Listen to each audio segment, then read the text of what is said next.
in the last class, there are imperfections in the magnetic field depending upon how the surface is polished. Now, people found a different way to create the magnetic field. Instead of having infinitely motion, they just make this a closed loop, right? And just wire over it. So ideally, when you look at that, this is insulated wire, insulated material. So ideally, when you look at that winding makes a circular loop, right? So how the magnetic field look like when you have something like that? You have something like this, right? Now you are winding the wires coming down, again going on the other side like this. Right?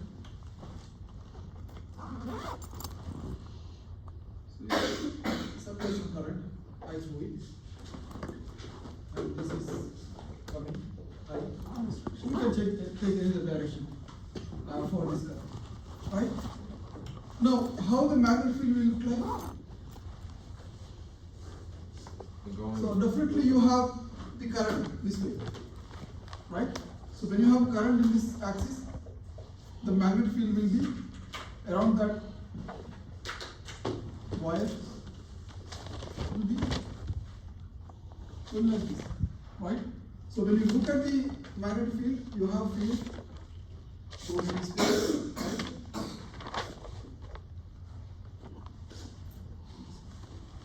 In this direction. Also, you have wire here, right? So this also makes the magnetic field this way. So you have a uniform field inside the solid, right? How you find the magnetic field inside and outside of the solid? And what about the outside of the solid? This is inside, right? So if you have a magnetic field inside, it should come and it should be a closed loop, right? Unlike the electric field, it doesn't end with positive to negative, or it doesn't end start from north to south. It just loop around it. So you have field like this,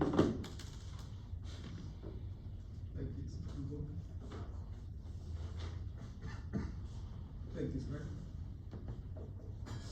So in this case,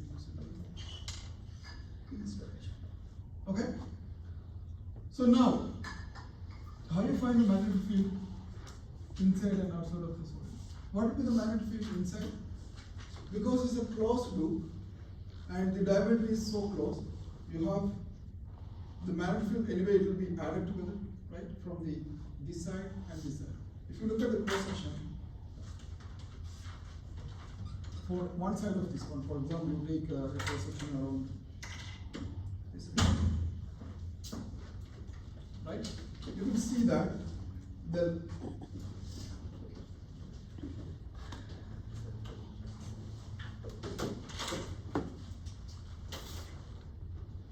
like this, make a cut through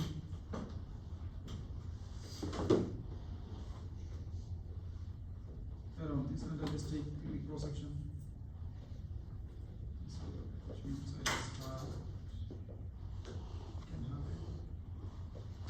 This can go all the way, depending upon how many wires you want.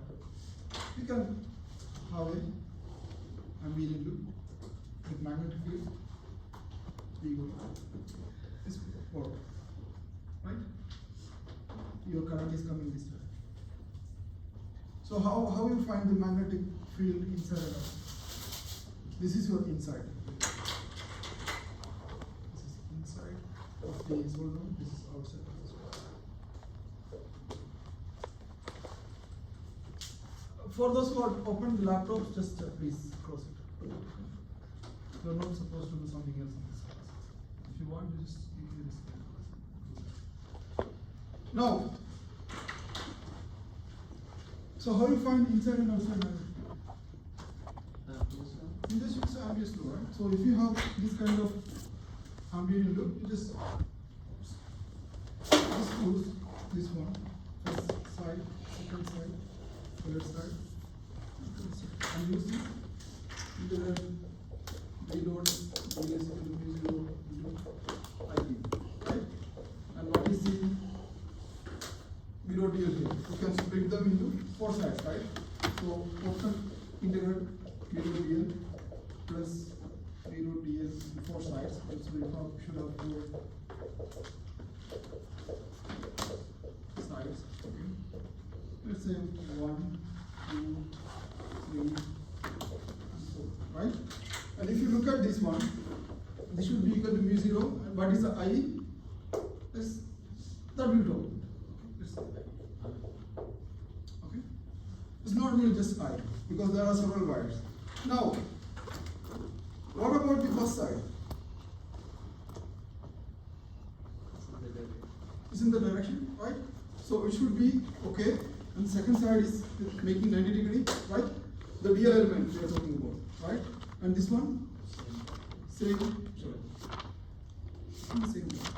And this side is 0. But when you look at the magnetic field around the solenoid, you see you have more or less constant magnetic field inside. Okay? So inside magnetic field is almost a constant field, and it is more intense than the outside. Right? The outside, when you look at, these fields are called fringe fields. Which means you go away from this point, it will be decreasing so much. So ideally, even if you look at the ambient loop on the outside, you see if you have the current is coming this direction, so your magnetic field goes.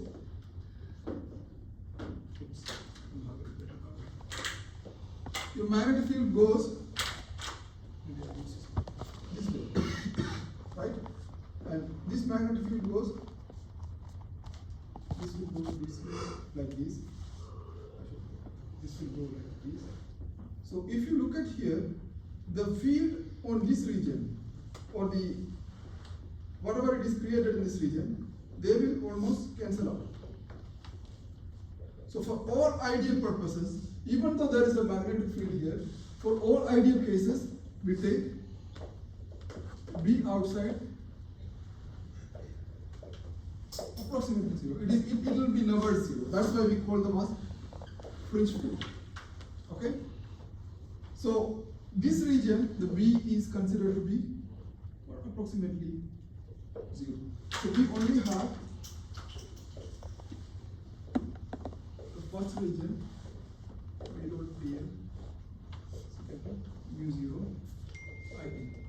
Now let's see what are the current coming in the inside region.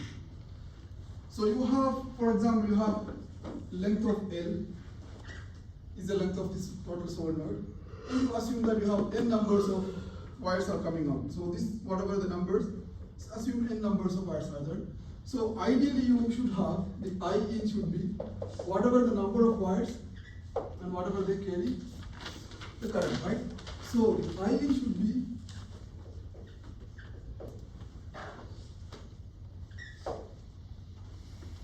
so this, what is the DL length in this area? I forgot to mention that. Whenever you take a loop, you have to define.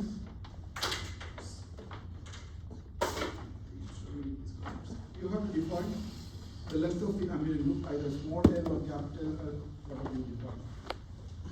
So this will be mu 0 L into I. But particularly for solenoid, you must have seen a different equation, right? So solenoid always talk about, unlike the sheet or any other predefined numbers of wires, solenoid always you can change the number of wires or number of wires, right? And we will talk the n number of wires in terms of how many numbers of wires we can fit in particular region, right? And we call them as number density. Right? And what is number density? Number of wires per length. Right? So this n you can write number density into L capital, or if you are using small l here, so it should be small. So this will be mu 0 n L into I. So you will have magnetic field V0 in. Okay. This is the reason for the solenoid. We always talk about the number density of the wires, or the density of the wire, how you fold them around to a circular loop. And if you have more compact and more dense wires, your field will be stronger inside, right? So the magnetic field and the length element, right? Yeah, I mean the game wasn't good. Which one? It says they cancel out. So I'm talking about this. When you have these wires, for example, this is my wire. The color is coming out, right? So if you look at around the magnetic field, the current is coming this way. So your magnetic field will be in this direction, right? So this one will be this direction. So the magnetic field here cancels out. Yeah. Okay. But it won't cancel out entirely. You still have magnetic field, of course, but it partially cancel out. And also, if you look at compared to the inside one, the outside magnetic field anyway you will have only from this section. But inside it is combined from this section and this section, right? And also this is kind of less dense magnetic field compared to the inside one. And if you ideally look, the current will be, the current is coming this direction, and the magnetic field for this one will be in this direction, and for this one it will be in the same direction. But if you look at this side, it will be quite opposite. So both regions will be cancelled. That's what I mean. Now, so this is not a, I mean, even though you have this solenoid, the overall idea is to create a uniform magnetic field, right? Yeah. What is capital N lowercase? So you can define this L as small l. That's what I said. No, the capital N and the lowercase n. What is- This is the ambient loop L. So whatever the length you want to take for ambient loop, you can take the whole length, or you can take the whatever the length is. Right? So that's what it is. Now, people wanted to use this for some purposes. But the problem with the solenoid is good, but there's a problem with solenoid.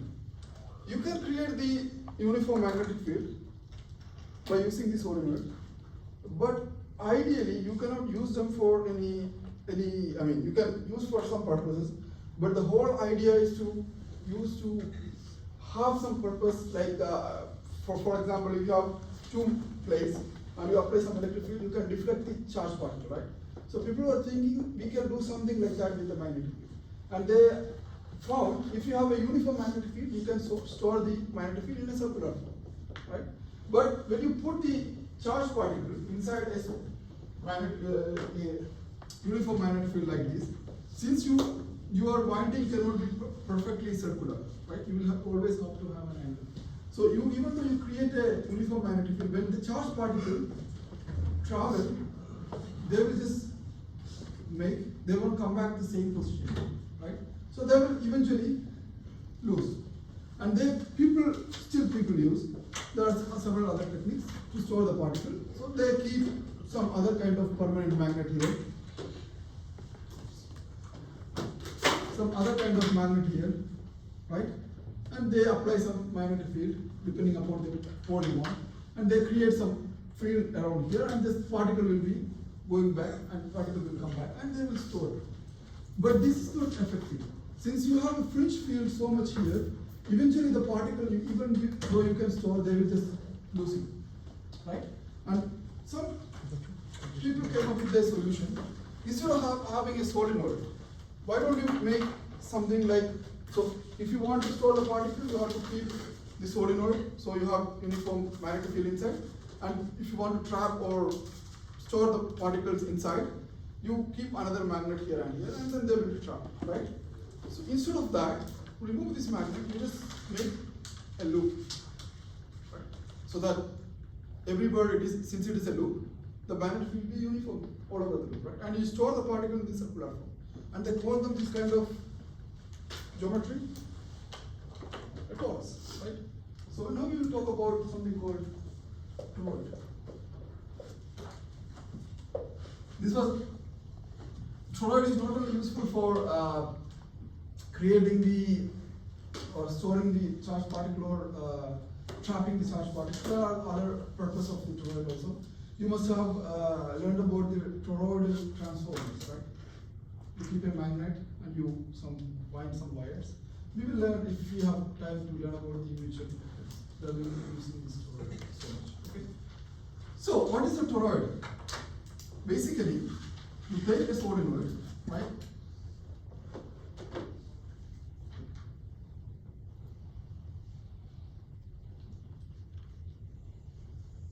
I don't know how much I'm good at drawing.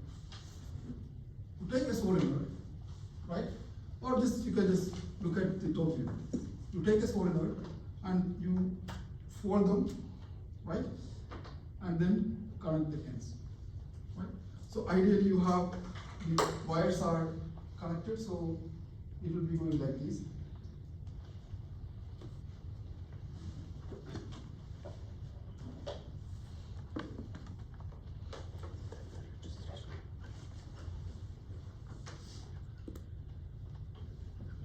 So you wind the wires, so the current will be going like this. And this is really useful if you want to create a hot charge particle, particularly for the nuclear fusion. So the hot charge particle, so what is the magnetic field of the Earth in terms of Tesla? How much is the 10 to the minus 4 Tesla? So something like millitesla, right? This is the Earth magnetic field. If you want to create a plasma which can create or which can induce the nuclear fusion, do you know how much magnetic field we need? Something like 100 Tesla. More than this. So far we could create only in the laboratory, specifically some project called ITER, International, they have a nuclear fusion experiment going in France. So ITR project, so they have created a magnetic toroid which can sustain something like 100 Tesla. But the problem is that when you create a magnetic field, you have to apply a huge current, right? When you're having a huge current, what is the problem? Heating. And whatever the toroid breaks. So you need to have a superconducting step to do these things, right? And so far we could not create a superconducting wires of this many magnitude in a laboratory. Even though we create something like very 4 Kelvin, 5 Kelvin, we are talking about something like minus 270 degree when we talk about 4 Kelvin, right? So, and they could create some of these things, and the problem with this kind of toroid is that even if you have trapped this kind of charged particle, for example, for fusion, we typically use to have the hydrogen, right? The 2 hydrogen come together and fuse them and make helium, and whatever the mass difference will be converted to energy. That's how the fusion creates, right? And how much time they could sustain this fusion reaction so far? They even could not produce this fusion even for a second. It won't survive that much, because when you have that hot particle plasma and you have the fields going like this in this toroid, right? Even though you have the toroid with very dense number of wires, there will be a little bit imperfection, and this hot particle can go and hit on the walls of the toroid. And the toroid, whatever the ideal project they made, they mostly the walls and almost all part of the toroid they make some special kind of ceramic which is coming from the mica. We use mica for the all our engineers. How we shield the rockets from when we send to outer space? We basically place the mica, the shells, whatever you are finding on the beaches. This is not the exact shells, but there are. They make some other kind of ceramics mixing with that, and these are kind of tiles. And you can see when if you look at the rocket launches like SpaceX big rockets, right? Sometimes you will see some of the parts will be falling from the top of the rocket. These are mostly the tides. We cannot fix this one so into the rocket when these things are fired. These are fired with something very huge temperature. So even though they are surviving this kind of temperature, but you cannot stick them so much. So this is one of the use for hardening toroid. So you will not have these kind of questions, but you will have questions like find the magnetic field inside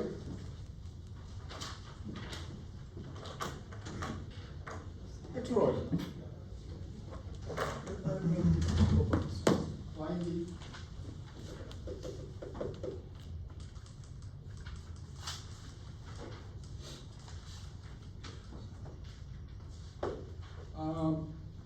there are n kinds of wires.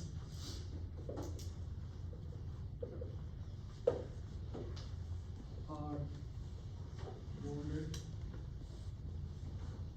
around a person. Okay. The wire is carrying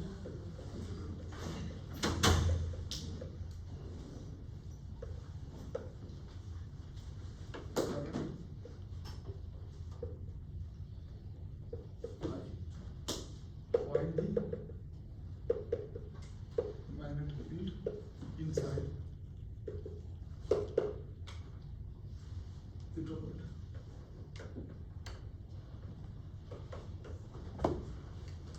So you have a toroid. Let me try to draw this one. You have a toroid, something like this, and this is having something like this, right? Let's assume that for our simplicity, let's assume that is a square on the bottom. And this is flat toroid side on. Okay, and I have the wires formed like wires are.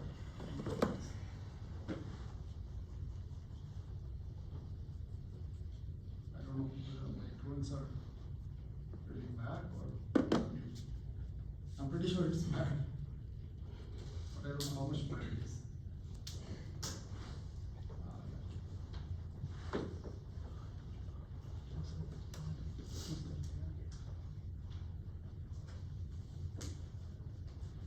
So you have some wires are mounted and decaying current in this direction.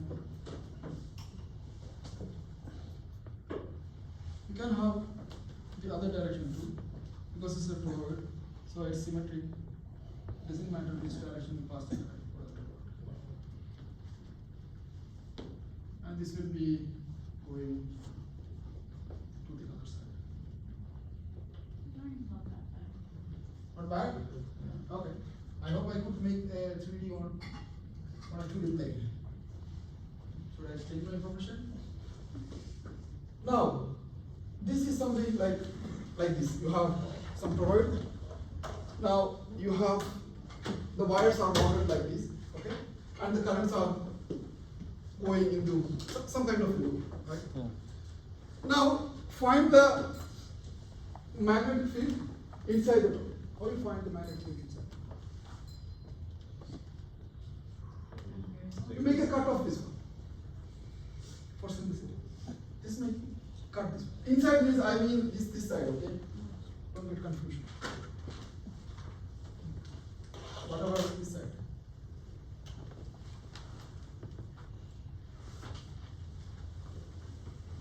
The middle, inside side. Yeah, in the middle. Yeah.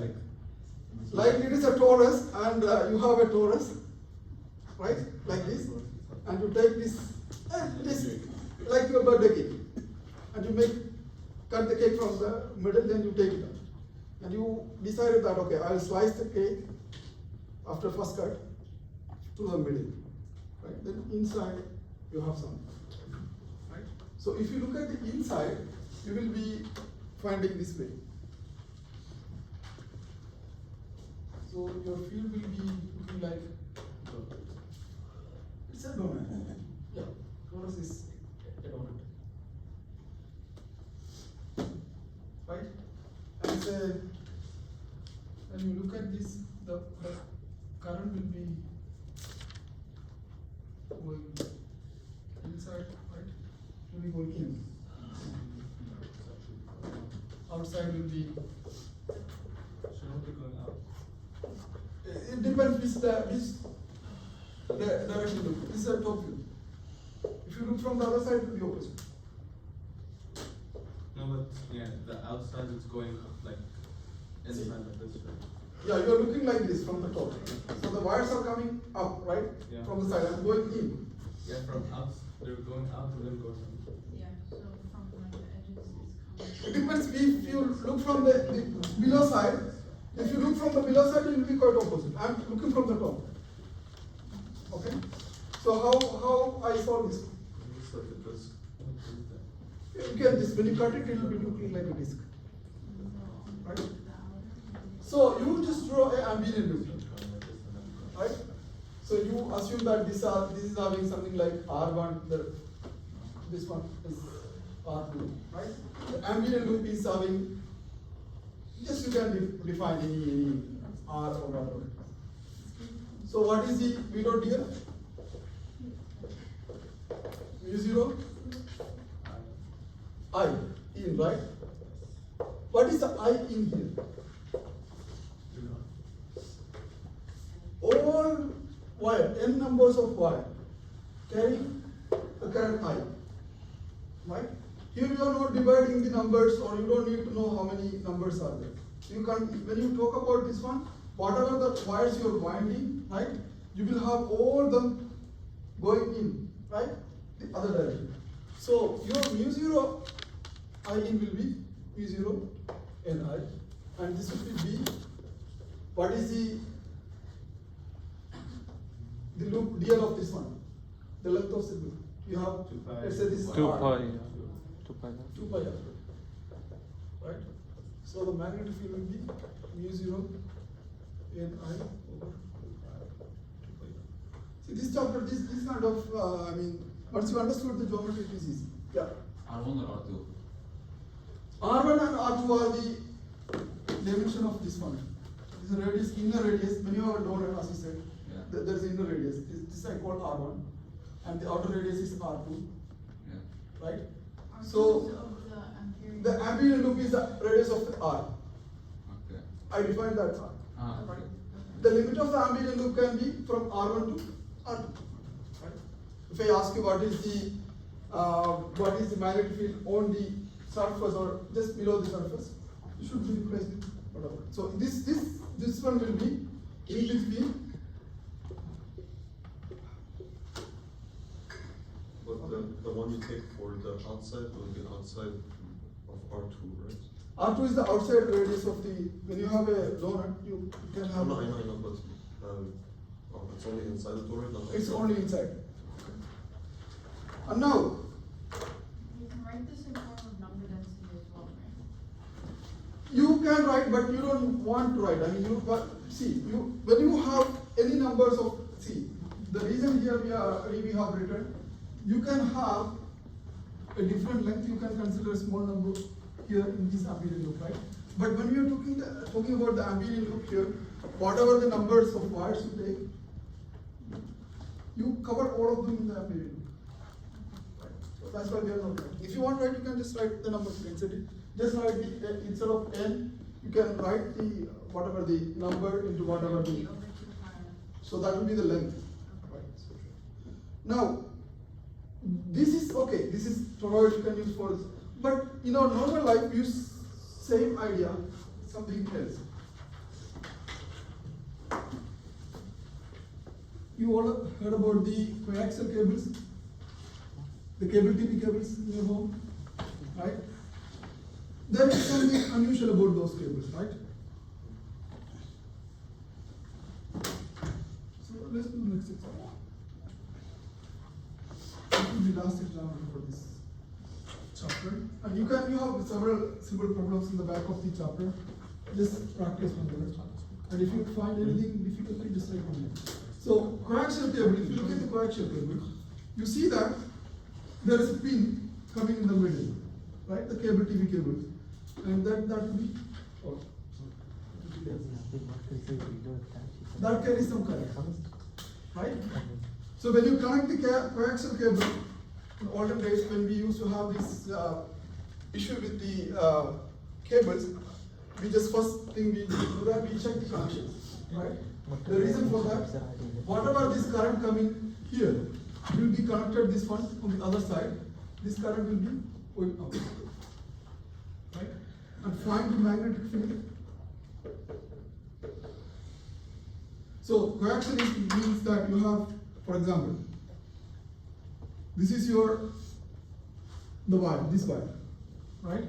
And this is the other, there will be inside shielding, and on top of that, there will be another cylindrical wire, right? So they both are sharing same axis.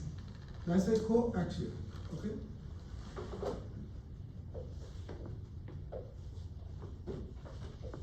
So this will be used in, if you go to any research lab, you can find hundreds of these cables. In our lab, we have a lot of cables. We use for all the electrical connections and for all the electronics processing connections, we use the coaxial cable. There is a particular reason for that. When you are doing these very high precision measurement by using like something like what we do here, probing an atom or molecule with femtosecond precision, if you use the normal wires, they carry signals as currents, right? They create some magnetic field around it. And if you have another signal going some other direction, it's related to some other detectors, so this will interfere with that. And either you are talking about very small signal, something like 0.05 volts of height, and you will get a lot of noise on top of that. So when you look at this data from, especially from Mars mission and all these things, you must see that whenever they are talking about they found life or signals of the molecules which can possibly create life, they show some spectrum and you will see a lot of these terms. And they will be showing something like this. They say this is a signature. And there are different ways to isolate the signals, the noises. But the problem is that unlike Earth, you cannot exactly demagnify whatever the wires, whatever you're using. So whenever you have a signal, you can have interference with some other signals from the craft, whatever you're carrying. So let's see magnetic field inside and outside. And in olden days, all the, I think still also there are some countries they use the coaxial cable for the Wi-Fi and also the cable television. And in olden days when we didn't have the cable TV, so what we do, we just take a pin and just tear the cable and just connect the pin and you connect the wire and you can just get the signal out of it. Because whatever the signal carrying, it is a current, right? It will produce a magnetic field, and that magnetic field induces current on whatever the wires we connect, and we can get all the channels for free. So people use different things, but nowadays I don't think this is very common because since we have the internet and all these things, now we shift from the dish TV or cable TV to something called Netflix and other Amazon Prime and stuff. So let's come to our topic. So you have a problem like this, to find the magnetic field inside and outside. So immediately you can say that, what about the outside magnetic field? So when you draw a loop, ambient loop, there is some current coming in, right? One current is in this direction, right? And another current is the other direction. So you get a net current 0. So mu 0 I is 0 for the outside, right? So, and what is B inside? For example, I will give you some radius R. And what you have to do, you just draw another ambient loop around this. I'm not going to very details. So you just write B.dl equal to mu 0. What is the total current coming? It's I, right? Which implies B is by R mu 0 I. So B will be mu 0 I over 2 pi R. In exam, you can have this kind of different geometries like coaxial cable with different kind of geometry and stuff like that. And then I'll be asking questions to find the magnetic field inside and outside with a different combination of that. So I recommend go to your textbook and see the problems on the back side of the textbook. You don't need to solve all of them. You read the question. Some of the questions, some of the questions I picked from there. When you read the questions, you will understand you don't need to really do the maths. It's very easy from this start. But some of the problems you have to do. You have to understand the geometry of flow. So once you understood, for example, if you know the coaxial cable, one side is the incoming and other side is the outgoing, then definitely you know the total current is zero when you look from the outside of the ambient loop, then you can say that's zero. And the inside you just decide there is a radius for the ambient loop, and you can just find this one. And practically when you use this one, you use something with the resistor, right? And we connect to some of the voltage source. There are different ways to do that. There are several programs in the textbook by giving you some potential to that. On coaxial cables, there's a dielectric plate, right? Like you- Yeah, in between you have a dielectric. So that's not affect at all. These, that's what I said. There is a shielding here, right? So basically what they do, you have this wire, right? And in between you have some dielectric material, right? Why they use a dielectric material? They don't pass current, right? It's a dielectric material. And then you have a shielding. So what is that shielding? Shielding covers whatever the magnetic field produces this one. So you have a circular cylindrical shielding. That's how the cables are. And there are different standards of cables. Typically for the signal processing of, you will learn about it. I mean, I don't need to talk about it. The TTL pulses, you know, right? 5 volt, 0 to 5 volt pulses, like pulses going. This is, you consider this as 0, this is 5 volt, right? These are called TTL pulses, right? And these TTL pulses, you see something called BNC cable. And this doesn't require, I mean, to have a very solid or very expensive dielectric material in between.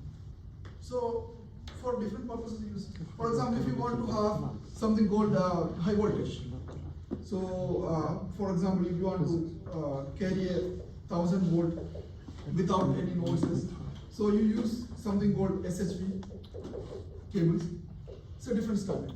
And particularly for our experiment, something nuclear fusion or something like that, or our lab where we do precision measurement, we use something called NIM cables. So this is 0 and this is -1 volt. So these are the signals we process. I mean, there are different things when we talk about this kind of standards. So you can see different varieties of wires, different shape of the wires, different colors of the wires, but they all come into the category of coaxial. Okay? So the cable TV one is the cheapest one. Yeah. Sir, wouldn't the dielectric affect the magnetic field as like the mu naught will become mu? So that's what I said. It depends on the purpose of that. They choose the dielectric material, right?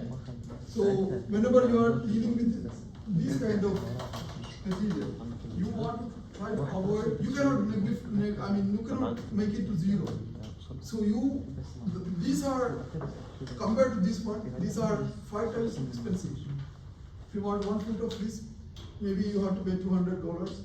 For this one, you can get it $25. So depending upon the material inside, you can have magnetic field or not having magnetic field. You cannot. Dielectric. Sorry? With the dielectric material, aren't you actually increasing the voltage? No, they are not increasing the voltage. Hmm. Here we are not talking about the voltage. The dielectric material is just shielding whatever the magnet. It's not actually the dielectric material is shielding. It is just making an isolation between the current of the whatever it is the current flowing through the inside of wire, the small wire, and the outside shield. It's just an insulation. But what I was saying, even though you have insulation, right? You keep a wire, right? And you just put a dielectric material. This is a magnetic field. You cannot neglify the magnetic field by using a dielectric material, right? So that is why we are using the coaxial, another cylindrical cable on top of that. That cancels all the magnetic field. It doesn't cancel all of them, but it just reduces that. I can show you if you have anyone of you are interested. I have several instruments in the lab, and if I change something on any of the wires, I have a very, very sensitive detector. It can pick up noises on some other detectors. So that's the level of magnetic field what we are talking is such small number of magnetic field, and these instruments are whatever we are doing in nuclear fusion and nuclear fission experiments are so sensitive.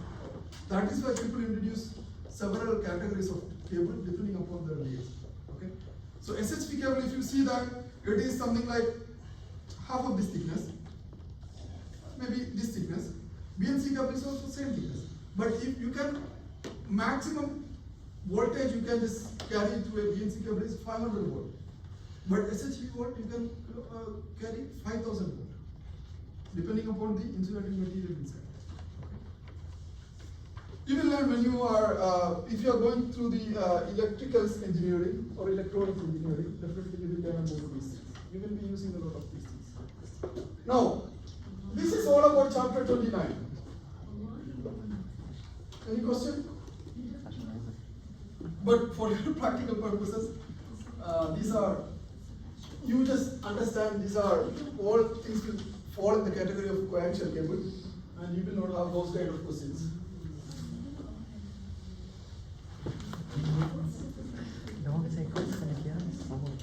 So there are several things in our lab which can relate to the electromagnetic theory. And if anyone of you are interested, you can just comment this. So we have a very fantastic laser called femtosecond laser. Now let's move to the next topic. Okay, chapter. This is just 1-2 minutes question. 1-2 minute question. We have 10 minutes, right? Let me go through the 10 minutes. We can use the 10 minutes on the quiz. Yeah. We I can use use the 15 extra. minutes. Give us extra 10 minutes. 25 minutes. Let's see. I usually give extra times, right? Inductance. The problem is that it's not only doing the quiz. We have to cover some topics. We have only 3 more days. Then give us full marks on the Did you quiz. realize that? We have a week, coming week, right? And we have a midterm, the after week, and there's a last class. So I'll just introduce some of the concept here, and then we'll go to some of, I don't go to anywhere, just. Today no quiz. Inductance and inductors. That is depends on you. If you don't want quiz, we'll just continue. No. I'm more happy to because I don't have time. Yes, doctor, we want to continue it. Yes. Continue. Continue, we don't want the quiz. Okay. We'll talk about this after 10 minutes. Give me 10 minutes. Now, Give us some inductance quick and quiz. inductance. This is one of the topic. Based on this topic, this is one of the chapters. I told you I'll be talking a lot more about the circuit elements where you have the capacitor, resistors. We just did one problem with capacitor discharging through a resistor, right? We will try to do more problems along with something called inductors. So you will learn about RLC circuit and stuff like that. But let me see how many problems I can include. I'll just go through the concept today. So what we learned so far in this magnetic field?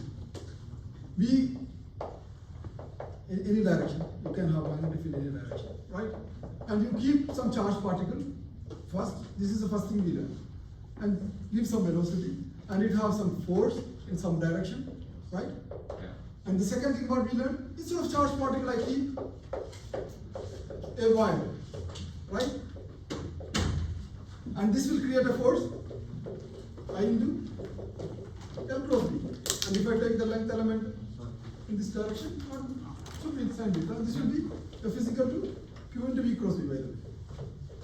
These two things only we learned, Yes. right? And then, after this is chapter 28. And after 29, what we learned? Ampere's law. So we, instead of having a uniform magnetic field, keeping charges, keeping wires, we take a wire carrying current I, and we see whether it is producing magnetic field at any point. And to find that, we use Ambius law. Basically, it measures the magnetic field and we are subverted. Right? Just now we did the magnetic field problem, right? Now, in this coming chapter, what we learn? So we learn about all of these things. Current produces magnetic field. We learn about magnetic field applies a force on the current, right? So the magnetic field and current are correlated, right? And there is one scientist called Ørsted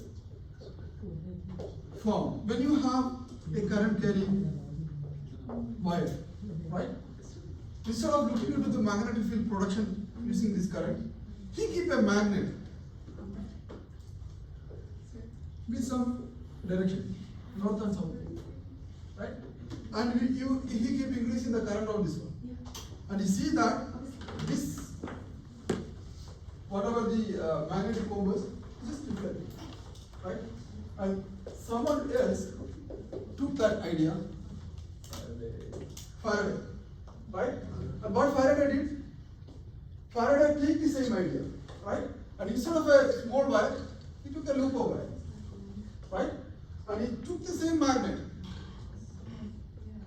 a permanent magnet, north and south pole, right?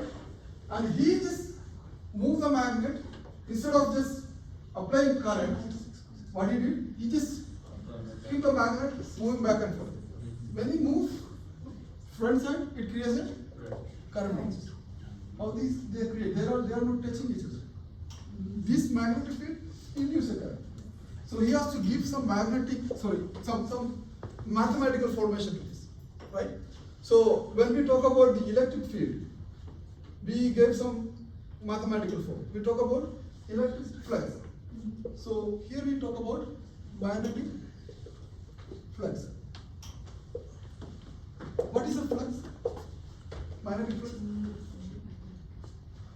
The number of lines crossing particular area, right?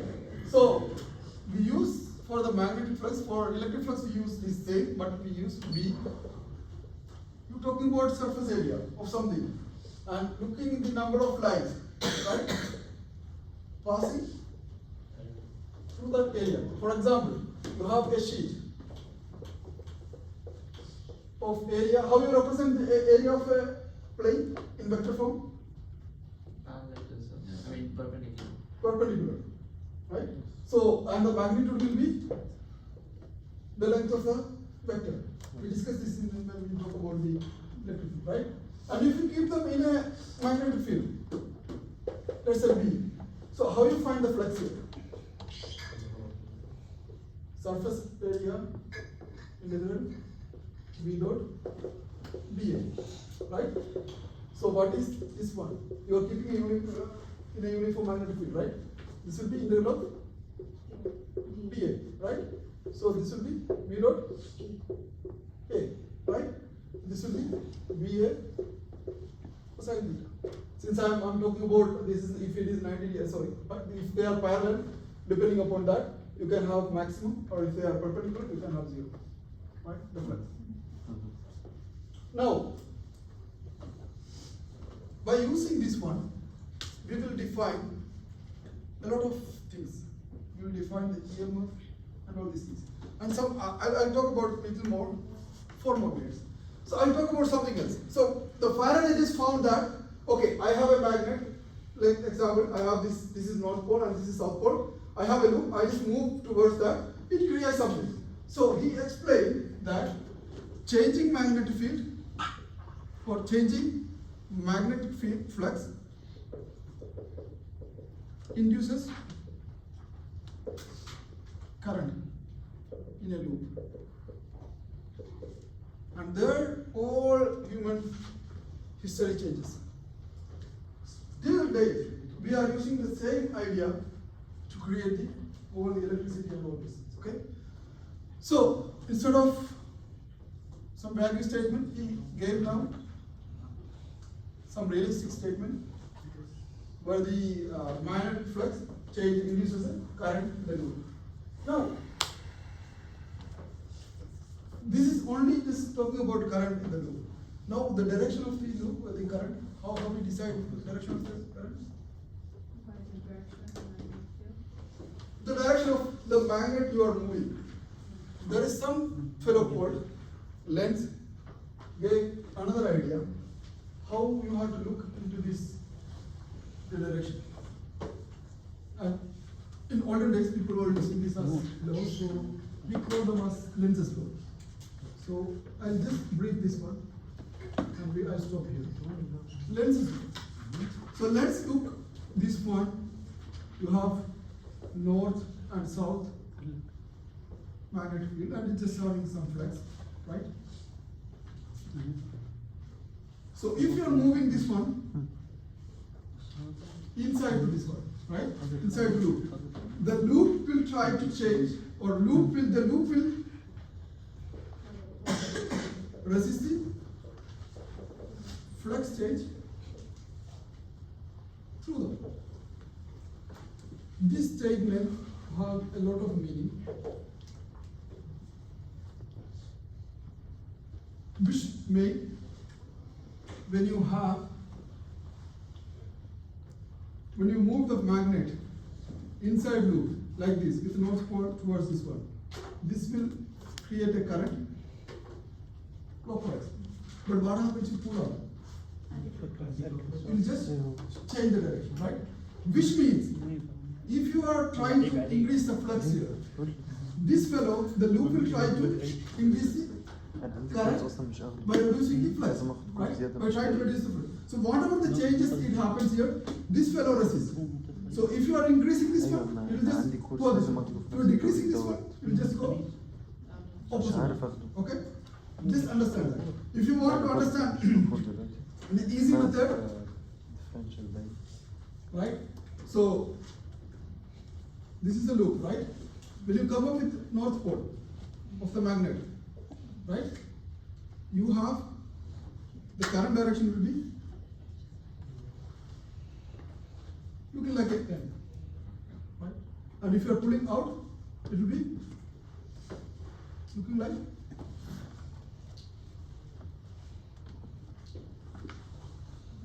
right? So I can only explain this much about the Lenz's law, and if you have any question about the direction, you can ask. But there are a few other things about this topic, inductance. We will discuss that in the next class. And guys, we have